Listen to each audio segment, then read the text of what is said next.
সুনানে আবি দাউদ 2802, সুনানে নাসাই 4369, সুনানে ইবনে মাজাহ 3144 নম্বর হাদিসে এসেছে রাসূলুল্লাহ সাল্লাল্লাহু আলাইহি ওয়াসাল্লাম বলেছেন, আরবাউন লা তাজুজু ফিল আদাহি আল আওরাউল বাইয়িনু আওয়ারুহা ওয়াল মারিদাতুল বাইয়িনু মারাদুহা ওয়াল আরজাউল বাইয়িনু যালাউহা ওয়াল কাসীরাতুল্লাতী লা তুনকি।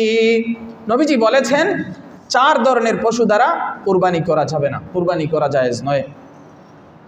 অন্ধ, কানা, এমন লেংড়া বা কুরবানির স্থান পর্যন্ত হেঁটে যেতে পারে না এমন পশু, ক্ষীণ একেবারে দুর্বল দেহ বিশিষ্ট পশু, কান বা লেজ কাটা, এমন পাগল যা ঘাস বা পানি দিলে খায় না এবং মাঠে চরে না, এমন পশু দ্বারা কুরবানি করা যাবে না। এটা হলো মাসআলা।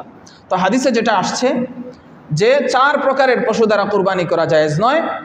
1 নম্বর হলো আল আওরাউল বাইয়িনু আওয়ারুহা, যে পশুর উভয় চক্ষু বা কোনো এক চক্ষুর দৃষ্টিহীনতা একেবারে সুস্পষ্ট, এটা দ্বারা কুরবানি করা যাবে না। ওয়াল মারিদাতুল বাইয়িনু মারাদুহা, অতি রোগা প্রাণী যেটার রোগ স্পষ্ট সুস্পষ্ট, এটা দ্বারা কুরবানি করা যাবে না।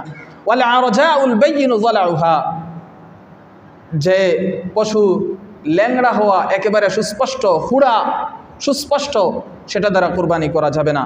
ওয়াল কাসীরাতুল্লাতী লা তুনকি, এমন বৃদ্ধ দুর্বল যার হাড়ের মজ্জাগুলো শুকিয়ে গেছে, এত দুর্বল হয়ে গেছে, এমন পশু দ্বারা কুরবানি করা যাবে না।